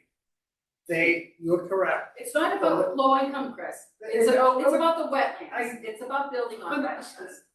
Christie has one thing he wants to say. So does a few other people. Do you have it? I'm okay. I'm good. That's okay. It's 40B. You know, they are allowed to use these go by the state regulations, which are more lenient than the town of Scituate regulations. It is, again, the strength or weakness of the 40B, depending on what side you're on. I believe we as a board are going to hold their feet to the fire and make sure that we get the numbers that we want for this project to move forward. I think it's very clear that stormwater management is massive, is the #1 concern here. So I think that goes back to the rainfall data. I think that goes back to the test bit data that, we'd like to see more current. I think those are things that, you need to focus on. I think our peer review, will zero in on that. Don't feel that you're unprotected here. We're here to hold a hearing. We hold no side. We're gonna hold a hearing. We're gonna hear all the information, make a decision based on that information. So we're neither pro nor anti-development. We are here to hold a hearing to be able to mitigate this project for the town. Back corner by the door. How you doing? I'm Jeremy Shea, I live at 2 Cane Drive. I'm at the very bottom of the hill. So as that water is flowing downhill, my sub pump right now is already pumping out. I have a river in the back, and then beyond the train tracks is the Scituate Brook. If that Scituate Brook overflows and affects the conservation land that I am on, I get flooded out, and now I already can't get flood insurance through my home insurance, which is USAA, because they won't give me flood insurance. So if that brook overflows, I get flooded out, I get nothing, because I can't get any home insurance. And that's me alone, never mind if it gets pushed over to 2K, the other side of 2K. Back here. Well, my name is Paul DeLeo. I live at 203 First Parish Road, diagonally opposite the property. And I have to say that since this question came up and I walked back and forth on the property, regularly, and I see the water there, and Mr. Rigo pointed out that there are a number of perk tests that don't test, acceptable. But it's along the First Parish. And that space is gonna be covered by, rooftop and driveway and parking lot. And as Mr. Rigo pointed out, there's a drainage system will take us to the back of the property, where, it's gonna flow downhill. And the problems that we've been hearing about in Kane Road and Brook Street are going to be much worse for this. And I appreciate, the caller who came in with this data, and Mr. Cheshire with this data. But again, as Mrs. Gardner says, common sense tells you, look at it, that it's going to create problems, real intractable problems for a lot of people. And I wouldn't want to be responsible. Thank you. Anybody else online? Mr. Karsha, you do, Mr. Jacobson, you should be able to unmute right now. Once again, just your name, address, and go with your comment. Thank you. Hi, Kenneth Jacobson, 169 First Parish Road. So as stated by the board, it's quote unfortunate that we have to abide by the state's regulations instead of the town's. My question is it true that the board is not required to grant these waivers, and specifically where a local regulation protects health and safety, as protecting downgrading homes from flooding plainly does, the board may refuse the rate waiver and require compliance? And then taking that a step further, is there any recourse against the town for waiving its own requirements and allowing a development that negatively impacts neighboring properties?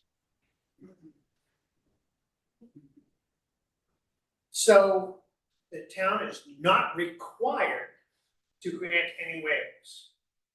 That being said, towns that outright denied 40B projects do not fare well. If the town denies it, it goes to the HAC, Housing Appeals Court, Housing Appeals Commission, which heavily favors the developer in these situations. Which is why we try to work cooperatively in these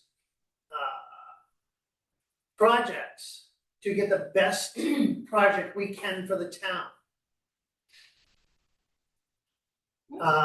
The sanctuary is an example of fighting too hard to deny a project, and that's what we got. By all means, we can deny this project. But when they go to the Housing Appeals Commission and they come back and tell us we have to allow it, and it's cost them too much money, and now it's no longer feasible for them to do a really nice place, they can come back with a Motel 8 looking place for 24 units. So it's wanting to work cooperatively to get the best project we can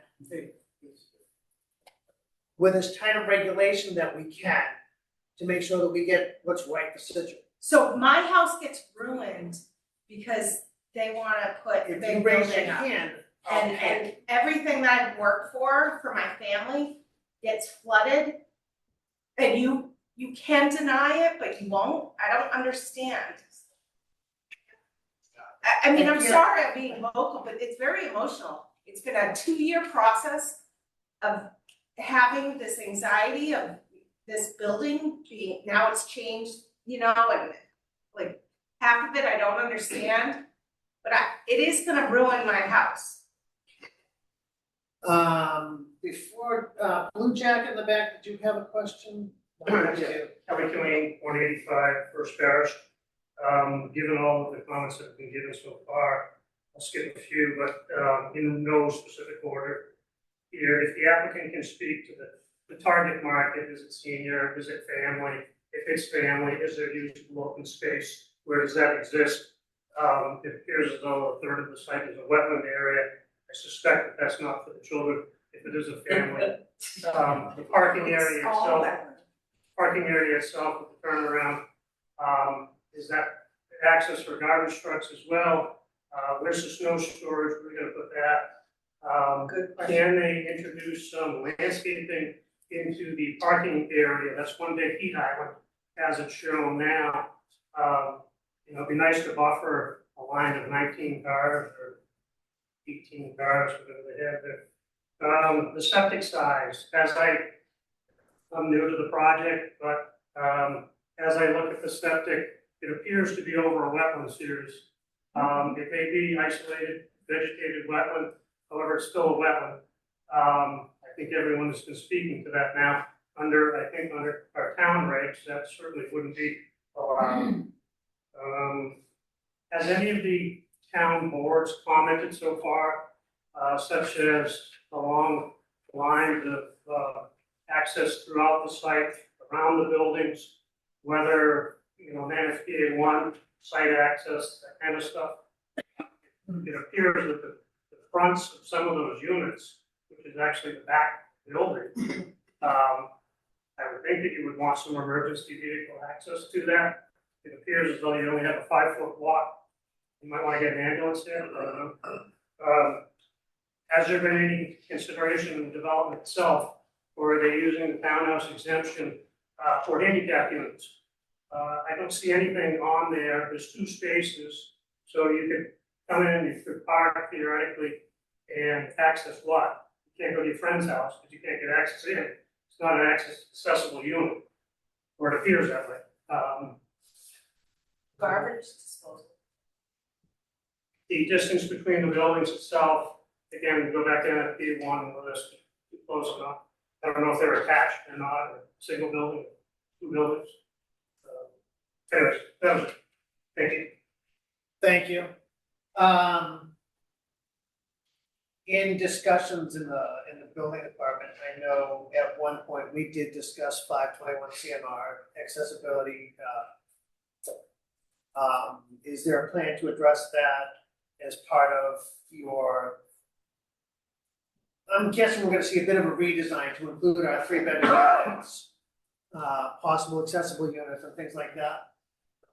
Mr. Chairman, we've heard a lot of comments this evening, and it's good. The next step is peer review. Yeah. And a lot of these comments will be addressed. Comments may be raised that require us to redesign the site, and we'll do that. And we're gonna address the ADA comments brought up tonight. We can have, the next time we meet, we can speak to whether these units can be made accessible, wholly accessible. None of that is off the table. Obviously, it has to work for the project economics, but we're writing down, we're listening to everything that's said here tonight, so it's not going unheard. But I think the next step for us is to get the stormwater addressed and get that reviewed. Are there any more comments in the room? Right behind, yes. Yeah, go ahead. Thanks, Chris. A couple of things I was thinking about during the discussion. Number one, when I worked on that property years ago with the conservation, he looked at me and straight in the eye and he said, "What are you worried about?" I said, "I'm worried about my house. I don't want this to flood out." He looked right at me and he said, "You don't have to worry because they'll never build on this property." And I said, he said, "It's loaded with wetlands." So I'm confused where the wetlands went. And I understand both sides of this picture. The town hired somebody and the developer hired somebody. I guess they've come to an agreement. But at that time, it was all wetlands. Two other little things. One other is, every time you cut a tree down, John can tell you better than I can. He's an engineer, but it's over 100 gallons every time. A tree takes over 100 gallons a day. Cut down 500 or 600 trees, you're going to get another 5,000 or 6,000 gallons of water. Build a building, that's like a breakwater. That doesn't stop anything. The water's still going to come. It's going to go around it, and it's going to end up in our backyards. The last thing is, I want to be sure it's on record that there's a drainage ditch in my backyard. It's not on that plan, and it's very important on this project. Very important. And I'd be glad at any time if somebody calls me, I will take them there. That ditch is And the over there. wetlands, the other thing about the wetlands, Chris, I said to conservation, I said, let's take a look. Took him over to my house and I picked up a chainsaw. He said, what are you gonna do with that? I gotta cut a few trees so you get out there. He said, Jesus, don't cut it while I'm here. I'm a conservation agent. Here we are, getting ready to cut hundreds of trees almost. So I don't know where the wetlands went, but it's something to really think about. I don't know if they'll redo it or not, but it's been done a couple times, but that's what they said. It'll never be built. Yeah, it was. Thank you. So that was one of the biggest holdups with this project was wetland delineation. And I know there was some back and forth about it. And this was the result of that back and forth. The wetlands have been delineated to the state's standard. Satisfaction. Go ahead. Jeremy Shea, 2 Canyon Drive. Are the buildings gonna have sub pumps? Because everyone's talking that it's wetlands and there's water. I mean, I live on conservation land and I have a sub pump and it's filled year round, whether it's dry or not. We're in a drought and there's water in it. So are those buildings gonna have sub pumps? And if they do, where are they gonna pump it out?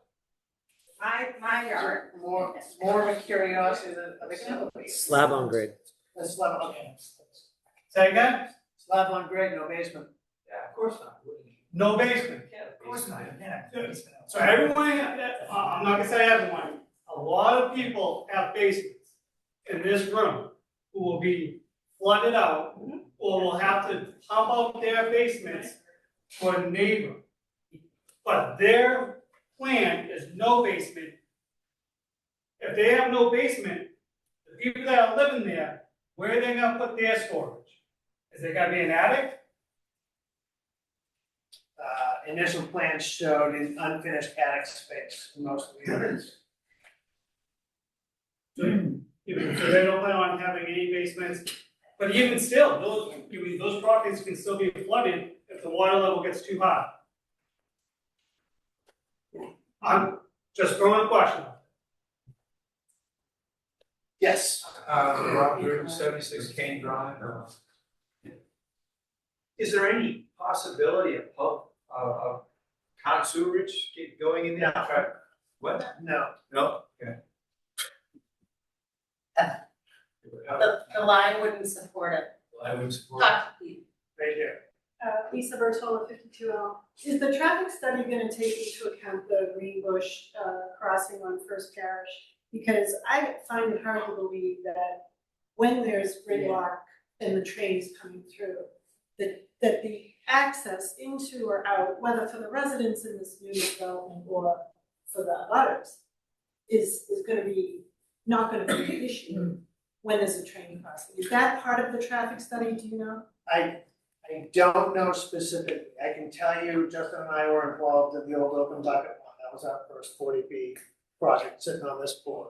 Traffic studies are very thorough, oddly thorough. I have a question. And they extend way out beyond where you think they would. It may very well include. It should. It's so close. I have a question. To her point, Name and address for the 191st Parish, Amanda DeFilly, sorry. To her point, going towards the high school in the morning, in the middle school, whatever, I have kids that both go there. That line of traffic is insane. So to her point, and you made a good point, that's just gonna add insanity to the morning drive to get these kids to school. Some of which are gonna be driving themselves, some of which are gonna be biking. You know what I mean? So that's a consideration when you talk about traffic trajectory and report or whatever, that needs to be a consideration. Do I have anything else? Anybody else in the room? I'll take you in that corner. Name and address for the record. Steve B. Orkland, 861 Main Street, Norwell, but I've been developing in Scituate for over 40 years. And I actually looked at this property years and years ago. And just so that people understand, I'm gonna try and explain a couple things. I don't have a horse in the race here, there's nothing in this for me. I just wanna try and see if I can clarify for you guys kind of what's going on, right? The percolation tests that are out there tells you what the material is that's in the ground. Okay, so it can be wet, which is why sometimes you perk at different times of the season. And that's why you see systems that are raised out of the ground so they get above the groundwater. 1995 is when Title V changed, and the rate at which the water travels down through was increased, okay, from 30 minutes an inch up to 60 minutes an inch. So anything after 95 is basically the same. So you can have a larger system, which is one of the reasons why this particular piece now will pass a percolation test. But this particular site, and I looked at it to buy it, okay? The problem is all the local wetlands, okay? I didn't want to do a 40B project on it, and all the pockets that you see out there, all these small wet pockets that are out there, are all isolated vegetated wetlands. A lot of those were created with old perk tests that they didn't fill in properly. And they're just little depressions that hold water, so you do see a lot of water on the site. So this board doesn't look at the wetland issue itself, like Mr. Karcher had said, that's determined by the Conservation Commission. They disagreed with the delineation, and they had to go for superseding order of conditions, okay? So under the state regulations for a 40B project, state doesn't recognize smaller isolated vegetated wetlands. So that's why this is a 40B project, but as far as the perk tests are concerned, they're probably accurate. Okay, if they did them before 95 and they didn't pass, it's because they were done a different way. So anything after 95 is good from now until they change Title V again, which hasn't happened to affect the perk tests themselves. As far as stormwater, I don't want to comment on the stormwater at all. That's really the biggest issue on the project. There's no doubt about it. But if the septic system passes Title V, which I'm sure it will if they have those perk tests, as long as it's designed properly, the septic system is probably okay. And again, I don't have any horse in the race here at all. And in listening to all the comments, because again, trying to help you guys and help the board a little bit, this is the first time they've heard this. So your comments all make a lot of sense to these guys, but they're no different than you. Whatever side of the table that they're on. So they need to hear from their own consultants, and they have to have all the proper studies in before they can really say this makes sense or doesn't make sense. So most everybody has conducted a great hearing here. I go to a lot of these in a lot of different towns. So you guys seem pretty reasonable. And I think as the process unfolds, you'll learn more and they'll learn more. So hopefully it will work out, whether they get the project or not. Again, it doesn't matter to me whether they get it or not, but just be careful that they don't do an outright denial of the project, because Housing Appeals Court is not a place you want to see this project go. Try and work with the developer if you can and get, like Chris said, get the best that you can for the town and for the immediate abutters. So in a lot of that screening, things like that, but stormwater will be critical, and I can tell by Mr. Chester in the room that this thing will be looked at with a fine tooth comb. I've worked with John for probably 30 years on different things like this, and he'll be your best advocate in the room as far as making sure that the stormwater meets the guidelines. Does that mean that it's going to be 100% foolproof? That would be like saying, well, if you have an issue with your house and it floods me, can I come and sue you because your house is in my way? So be careful about those things, that you say. They can't make your situation any worse. They can try and make it better if they have the right infiltration systems, the right maintenance on these things. But that's what has to be reviewed by all the engineers. It's not, these guys aren't the engineers up there. So they have to rely on the engineers that are hired by the town and design engineers. And again, you should be very lucky that you have John as a neighbor out there. Does that include environmental engineers? As far as what the wetlands are concerned? Yes. Well, again, the state treats the environmental stuff differently when it's a 40B project. If this wasn't a 40B, he would not be here. What's that? No doubt about it. Mr. Yorkham, thank you. Thank you very much. Yes. Mount Stanton McConney, and I'm at 266 First Parish Road. Everybody seems to be very afraid of this appeals process should this project be denied. Is there a way to appeal to the mass housing or the 40B people and work with them in raising Scituate up to meet the standards that they require for 40B projects, but not on environmentally sensitive properties? And I also would like to ask, I'm hearing that on this particular site, it was purchased at auction. Somebody didn't pay taxes, it went to auction, and a developer purchased it, saddled up with 40B people so that we can turn our cheek on some of the environmental concerns. This particular property was building a single structure residential home denied. Over Is many years. Is that hearsay or is that? No, It's true. Some fraud, real fraud. Okay, and you look at our neighbors here in Cohasset, they've got 40B in the Stop and Shop parking lot. Do we have something like that on 3A or other places here in Scituate where we're not gonna make such a ludicrous decision on a sensitive property? I'll tell you, Mr. Bjork will probably tell you, there's not a whole lot of developable land in Scituate. When a parcel like this comes up and a developer is willing to take this route, they're able to do this because of the rules that 40B put in place, however long ago it was. Is there a way to work with the mass housing? No, they're Massachusetts is pro-developer, pro-housing, affordable, everything. And how is it that small towns and towns like Scituate are so shook when it comes to the possibility of going before this appeals board? What can they do? I heard that if this is denied and we end up going to the appeals board, that the developers will be out of more money because of that process, and then we'll get a shoddier building structure. Yes. That's. It's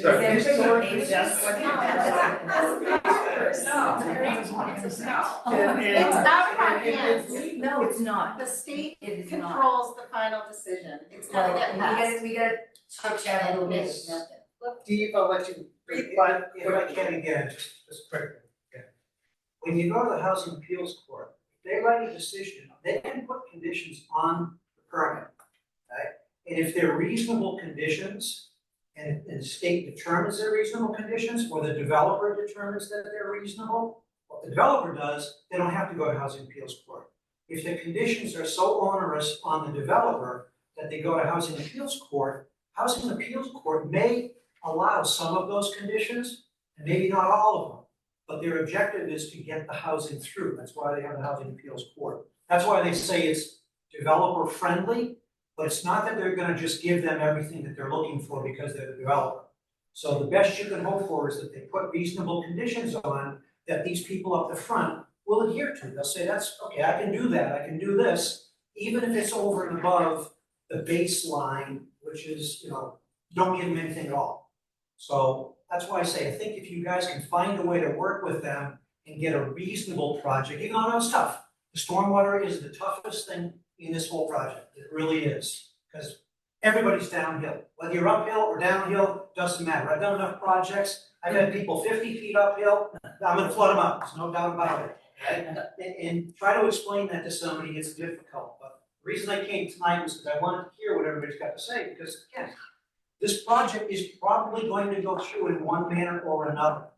It probably will if it takes a full Housing Appeals Court, but try to see if it can be conditioned in a manner that's gonna be reasonable. That's all I'm saying. Thank you. Before you jump out of your seat, go ahead. Lisa. Yes, Lisa Bertola, 52L. I just want to say, it was not 40B, but Beach Street, the development that the gentleman came earlier and spoke about, our first parish. We did this, the residents got together and showed up at every hearing for a year and a half, 2 years, I think.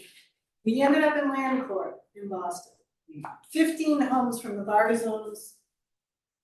Barzones sold that property, 15 homes became 8.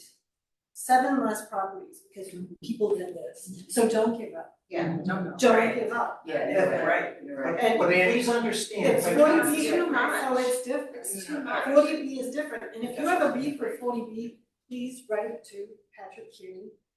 Write it to your state and ask them what they're doing. You're on the housing committee. Ask them what they're doing before you vote for them again. Thank you. Ms. Gardner? I lost it, but I think I don't remember what I have for this point. Kathleen Gardner, 2 First Parish Road, oh darn, I did lose it. No, it was about, we were talking about something else, Steve was talking about something, the housing appeals court and all that other stuff. And if we do, we are here to work together, obviously, because 40B is really hard to fight. It is what it is, and it's a money thing too. People invest in these properties at auction, and they want to get the best bang for their buck. I get it, but we're the pawns. The other thing is, though, that's what I was going to say. You know who I feel bad for? The buyers. Lost the property. The buyers. The Yeah. buyers. Okay, the people that buy this real estate on wet property. But anyhow, I'm willing to hear everything. I'm hoping some changes will come down the way and we can reduce those buildings, at least buy those back too, and give us more of a buffer. I mean, it's ridiculously cramped piece of property. It's 30 acres. It's hugely, those buildings are ginormous. And I'm concerned also about my septic, which is on that side of the house, in my leaching field. And like I said, my property is not wet, and other than snow melt, but, and my stone wall, that's, we share the stone wall. Yeah, it has built, but, yeah. All right, Thank you, Chair. All right. We're getting down to the witching hour. He's got something really It's just, important. I'm reiterating how important, off her point, that line of traffic, it backs up just on a normal day. Okay. Past Shones, so I'm just concerned about that, so if you could just emphasize that. Kids are riding their bikes, they're walking to school, they're driving. That's gonna really muck up that First Parish, the high school. I didn't think of it until she mentioned this. All right. I think for right now, I just had one question, Jerry Shea, 2K Drive. If you said that, right now we're meeting 6.88. yes, around that. So what would this 6 properties out of 24, what would that raise us up to? I'll let you do the math. Well, I don't wanna take anything from you. I'm just wondering, is it gonna raise us up to Doesn't move the needle. 7.15? Doesn't move the needle. Doesn't move the Actually needle. goes down. So, all right, hold on. So you buy the property at auction. You actually buy, hold on. You buy actually 2 properties at auction. One's on conservation, one was a property. He throws on 40B. He says, I'm gonna build 24 units, 6 of them are 40B, right? Doesn't move the needle though. It used to be 8, and now it's 6. Doesn't move the needle though. This is just basic math. The basic math, right? All right. There you go.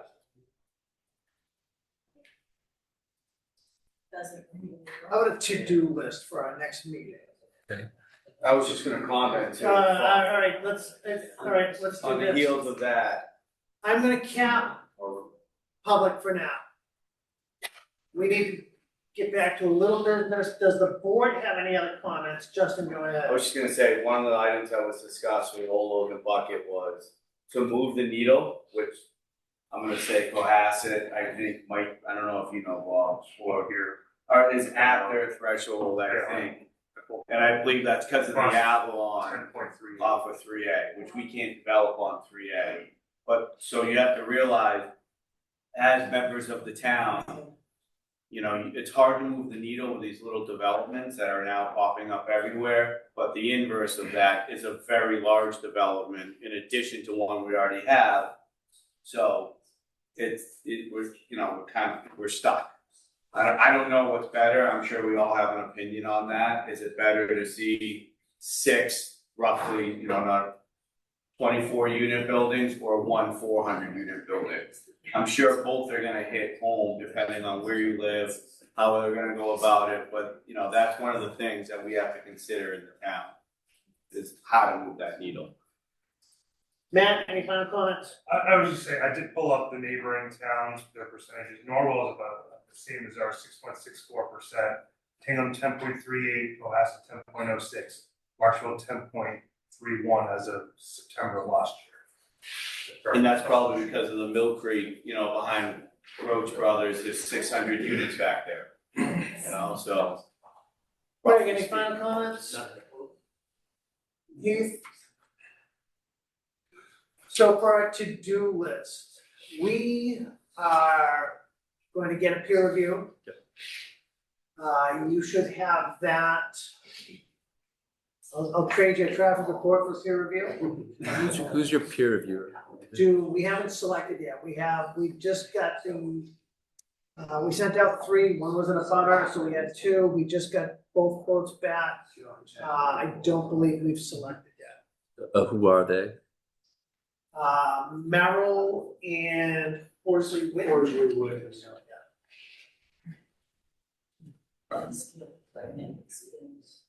Okay. So it'll be one of those 2. Traffic study as soon as we can. Traffic study, by the end of the week at the latest. The draft is done. I just need the guy to put a stamp on it. Draft, MBTA part. I don't recall. I'm still trying to have a meeting here, so can we keep it down? As part of trying to release that, you just see if that's included. If it's not, well, we can say it was one of the concerns of the board and ask them to take a look at it. I don't have a problem. Okay. Peer review, traffic study. You've heard stormwater concerns. If you wanna, start playing with that. Again, I think that's gonna Yeah. funnel out the peer review. So I mean, I think that's gonna be. Again, if we start that process, I don't wanna take 180 days to do this, so. I think. Yeah. We've identified, Once you identify the engineer, Bob can have a conversation with whoever. and As long as you folks are comfortable with that. no, and I would encourage, direct interaction between the engineers at that stage. There's no need to add us as middlemen to that process. Not Again, break to my hasten, to get this process moving. You definitely wanna have that going. We were thinking 5 or 6 weeks. What is that? Did I do the math or do I? Something like August End of 3rd. July? Last week of July. Last week of July, first week in August. Staying on Monday. And does Monday work for you guys? Monday would be fine for us. So let's stay on Mondays. Let's do August 3rd. Yeah. You good with that, Judge? I believe so. So I don't know. Calendar on. Oh, that was your question, I'm sorry. Yes, yes. Can you think of that? Bob, you can watch the sidelines? I'll probably be here. All right. In the audience. Very good. I'll be good. My wife's due 10 days after that. Yeah. I'm going on vibrate, but I'll be good. Very good. So I'll make a motion to continue the hearing to Monday, August 3rd. Second. All in favor? Aye. Chris, is it at 7 p.m. again? We need to date the time for the continued hearing as well. At 7 p.m. At 7 p.m. Okay. Thank you, Brendan. And I may change the venue, that's all. Bigger room up the street. So we'll probably change the venue. Any other questions for us? Good. Okay, recap the timeline quickly. So they're gonna give us a traffic study by the end of the week. Yep. It's gonna be peer, and then peer review. And we'll have a peer review. The peer review is gonna review the traffic as well, I assume. Give them the peer review. Typically, they take about 4 weeks, and then, hopefully, the board gets a week to digest it. We get the report, so we can look at it before. The office there. And if we get it in time, And then they- we can have a meeting. We should just make that part of the RFP though, to make sure, let's put a date in the RFP. It's already And- done. It's already done. RFP's already gone, not our responsibility. Gotcha. One more person wants to make. Ma'am, go ahead. I just have a question. Name and address for the record. Annabelle, 199 First Parish. If you're doing your traffic study now, the kids are out of school. Yeah, it takes into account everything. Yeah. Traffic, like I said, traffic studies are oddly thorough. They count things that you wouldn't even think of. If you get a chance when it's done, read the report, you'll see how. I just wondered, because They're compiling it now based on having started it. All the traffic counts have been, So the report is getting released this week, it's already been. it was done during a busy time of, so it was actually. Very good, then I will entertain a motion to Oh, adjourn. wait, site visit? Yeah, I think at the next meeting, let's schedule a site visit or Yep. after that. So I'd say somewhere around mid-August, let's Sure. talk about the site. Yeah. Good. Perfect, thank you very much. Entertain a motion to adjourn. Make a motion to adjourn the meeting. All in favor?